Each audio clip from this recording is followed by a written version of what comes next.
Welcome to Minghui Radio's Falun Gong News, direct from China and around the world. Topics include news about the persecution of Falun Gong in China, local events, and special items of interest. Now for this week's stories.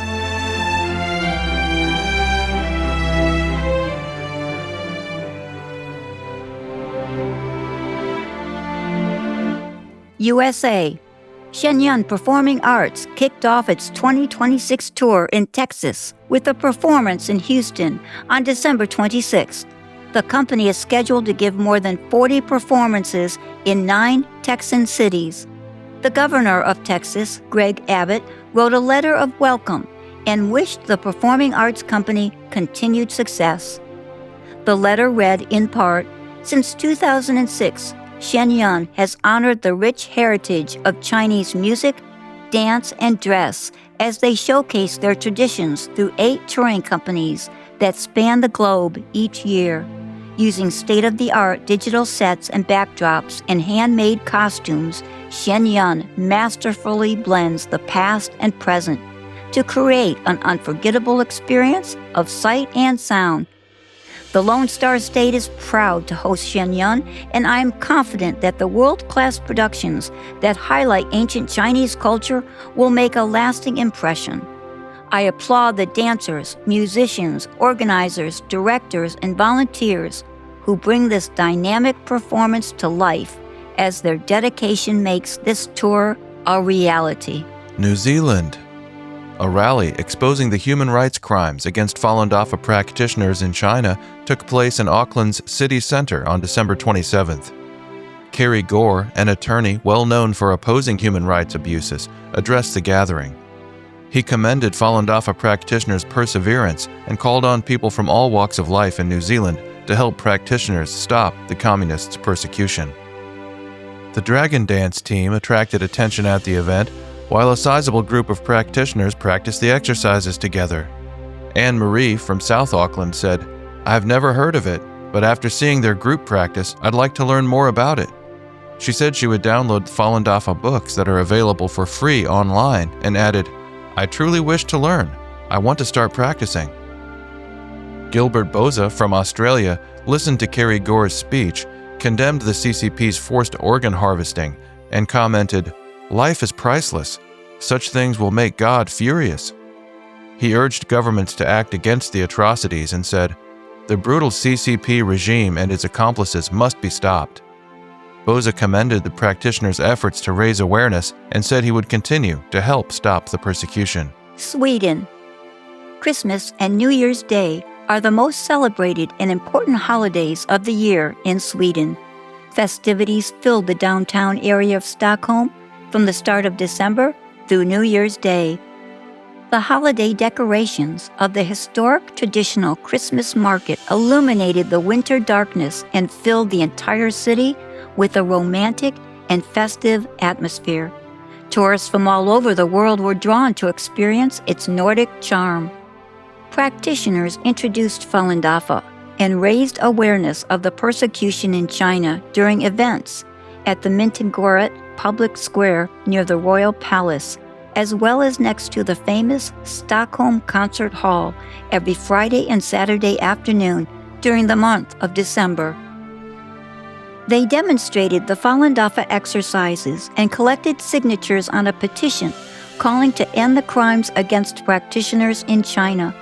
People talking with practitioners also learned about the transnational repression campaign that the CCP has used to export its persecution overseas. Many people expressed interest in discovering more about Falun Dafa, and some started to learn the exercises during the Myntgården event on December 27th. Japan. Falun Gong practitioners met in the area of Kudenshita Station in Tokyo on New Year's Day to raise public awareness of the persecution of Falun Gong among people who were attending the Japanese New Year prayer ritual Hatsumode.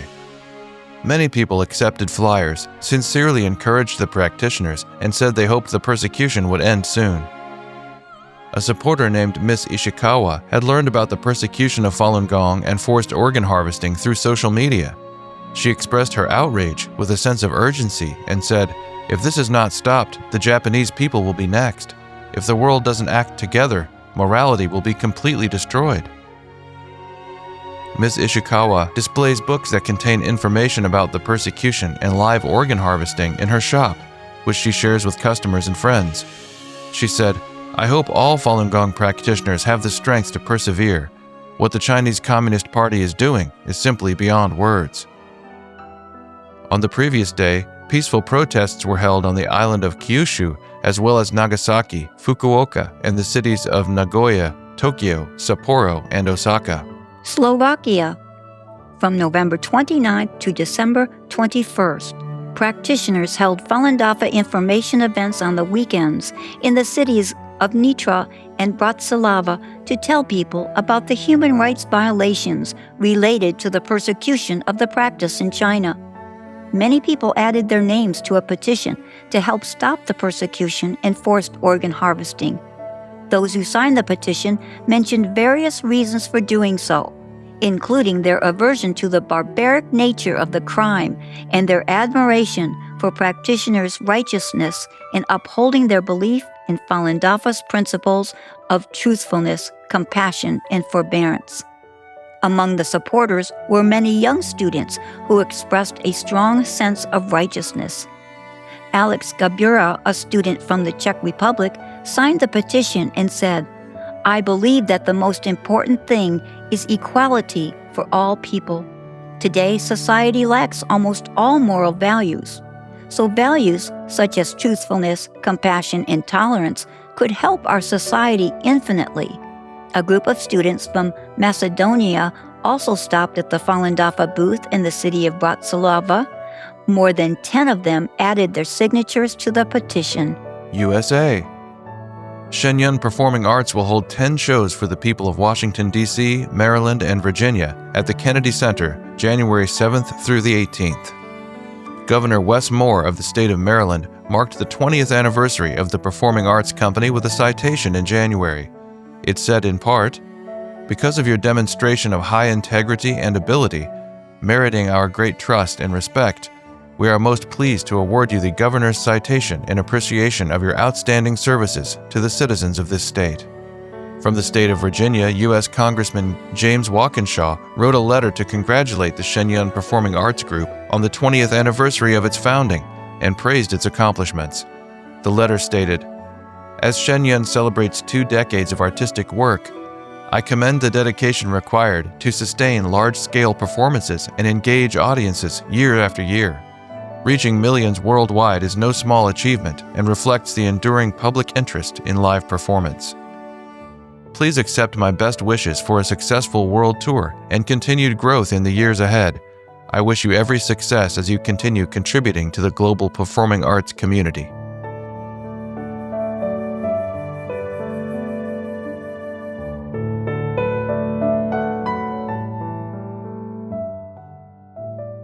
The following are selected cases of persecution of Falun Gong practitioners in China. Mr. Zhao Jinzhong has been denied all forms of communication with his family since he was detained over 6 years ago for his faith in Falun Gong.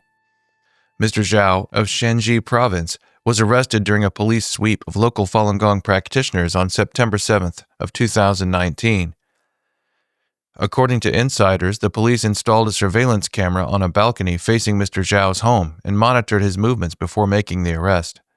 Mr. Zhao's family only found out he was being transferred to prison when they went to deposit money for him, but were not allowed to.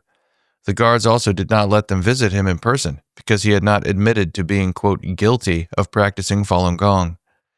The guards told the family to leave a phone number and promised to call him if there was anything they needed to know.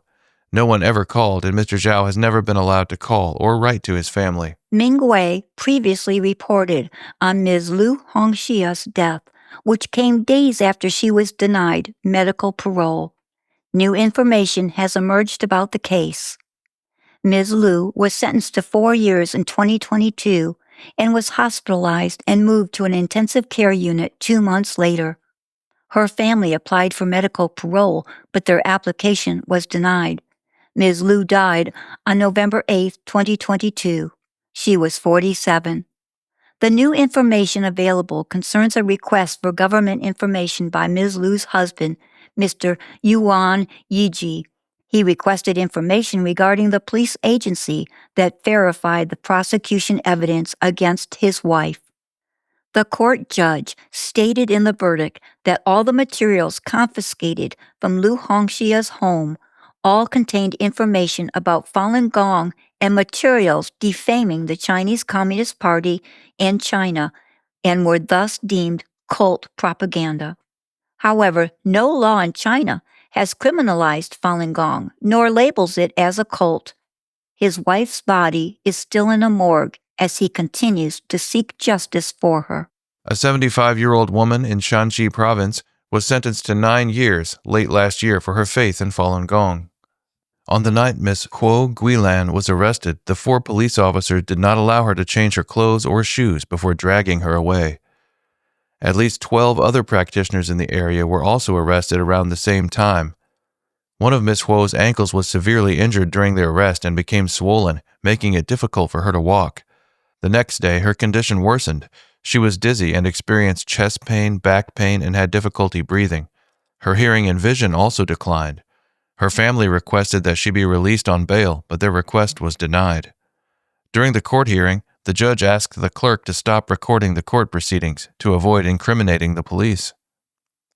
Prior to her latest sentencing, Ms. Huo served 2 labor camp terms and a 5-year prison term for upholding her faith. Ms. Shi Yunlun of Hebei Province finally returned home in May last year after being held in a hospital for over 10 years because the police who beat her unconscious refused to cover her medical bills, which totaled over 800,000 yuan. Ms. Shi was arrested in 2014 for practicing Falun Gong. The police beat her unconscious but did not take her to hospital until the next morning. She had a craniotomy that day, but because her brain had been bleeding for too long, she could not talk clearly and was paralyzed from the waist down. The police station promised her family that they would cover the medical expenses and provide compensation to them, but later began to shirk responsibility, claiming that Miss Shi's injuries happened after she tripped and fell. Because the police never provided a case report for Ms. Shi or paid her medical bill, the hospital stopped her treatment and refused to let her go. They also never performed the required operation to repair her skull.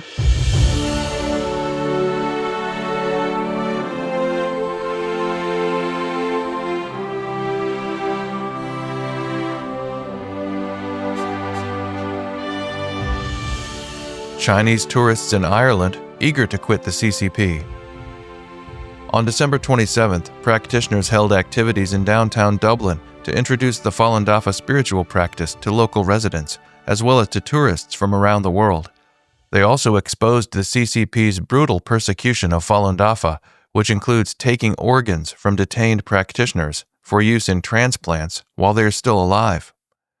Since the beginning of summer, the streets and alleys of downtown Dublin have been filled with tourists, and Falun Dafa practitioners held truth clarification activities every Saturday afternoon. During peak tourist season, there were also small Falun Dafa sites next to the tourist hotspots so that more people, especially tourists from China, could learn about the practice. Because information is censored in China, it's very difficult for people in mainland China to learn the truth about Falun Dafa and the persecution. Many Chinese tourists who learn of the brutality of the persecution and see through the CCP's lies choose to withdraw their membership in the party and its affiliated organizations. A young woman who recently moved from China to Ireland tearfully said at the Falun Dafa information booth, "I'm extremely moved to see this." She said in China no one can speak the truth. Whenever she writes anything official, she has to first repeat the regime's lies. She said she left China because she could no longer tolerate such an oppressive environment. A practitioner told her that if she wanted to learn more about Falun Dafa, she should read the main book, Zhuan Falun.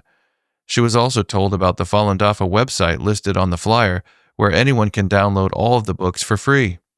The young woman said she'd be happy to check out the website. She also agreed to quit the CCP and repeatedly thanked the practitioners. One Saturday, a group of tourists from China passed by a Falun Dafa information site. A practitioner greeted a middle-aged woman who was walking at the back of the group and said, "Would you like to read this?" and offered her a Chinese Minghui publication. Before the woman could reply, a hand reached out and grabbed the magazine. The practitioner noticed a man behind her and explained to him and the woman about the significance of quitting the CCP. The man immediately said, "It has not done a single good deed." The practitioner then said, "Then please withdraw from the party." To which he replied, "Yes, I quit." He walked up to the other tourists in the group and said loudly, "They asked me to withdraw from the party. I agreed." One recent Sunday afternoon, Mr. Li, a Chinese man pushing a baby stroller, noticed practitioners handing out flyers. He smiled and told them he'd already read the information. He remarked that the materials reveal the true story of the CCP over the span of the past century. Mr. Li said, "During the past 100 years, the CCP has been doing bad things. It's a cult." He said he left China many years ago and now lives in Dublin. Although he had already withdrawn from the CCP, he'd read the party's propaganda about Falun Dafa and asked practitioners, "Do you get paid to do this?" The practitioner told him that all practitioners engage in these activities voluntarily in their spare time and use their own money to print flyers and other materials. She explained that practitioners have benefited so much because they live by Falun Dafa's principles of truthfulness, compassion, forbearance, and they hope that others won't be deceived by the CCP's lies. She said it's for these reasons that they voluntarily hand out information, talk to people about Falun Dafa, and let them know about the persecution in China. Mr. Li said, "Then you are truly remarkable." 7 countries visited by Shenyun's touring companies during New Year's week. Shenyun Performing Arts' 8 touring companies presented 39 performances in France, Poland, Italy, the United Kingdom, Latvia, Taiwan, and the United States during the first week of the new year. Packed houses were not uncommon. The New York touring company performed a full house at the Teatro Regio Torino in Torino, Italy, on January 3rd. The troupe presented 6 performances in Torino from December 30th to January 4th. Tickets for all performances were sold out in advance. Judge Alberto Botti and his wife saw Shenyun there. He said of the performance, "This is a message of salvation, just light, light. It descended from the heavens and illuminated the world. It reshapes the hearts of all who seek salvation. This message has brought great hope." The judge continued, its messages also included freedom, kindness, compassion, as well as restoration of ancient traditions. Former art critic Muraviova Irina also experienced Shenyun in Torino. She said, "I commend the divinity, kindness, and spiritual elevation. This is completely different from the material success solely obtained in the secular world. There was a greater force delivering messages.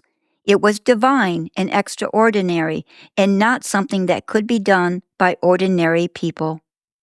Shenyun Touring Company presented 3 performances to packed houses in Riga, Latvia on January 3rd and 4th. The Minister for Education and Science of Latvia, Dafa Melbarde, saw Shenyun there and commented, "Very inspiring. The entire show is filled with spirituality and meaning. The performance is based on traditional culture. I can see the connection between the performance and traditional Latvian culture. Our culture is also based on reincarnation." On December 27th through the 31st, the Shenyun International Company presented 6 performances in Bordeaux, France. The 4,000-seat arena sold out every show, drawing nearly 24,000 audience members. The mayor of the town, Amor Marcel Moyenard, saw Shenyun there on the last day. He said the artistic standard is remarkable. "I can't think of anyone in France who could achieve this level. The integration of all elements, the digital backdrop, the live orchestra, and the performers on stage was truly magnificent. This performance surpasses simple beauty. It is divine art." Mr. Moynard added, "This is not just a cultural presentation. It is also a kind of reminder for humanity's future, conveyed with goodwill. He said he felt a sense of responsibility to tell people, "Come and see the performance. Truly, you must come." I can tell you, we were deeply moved, extremely so.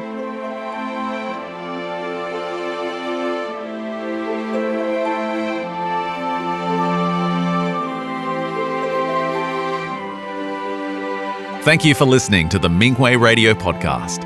For more information, including news about the persecution of Falun Gong practitioners in China and experience sharing stories by practitioners around the world, please visit our website at en.minghui.org.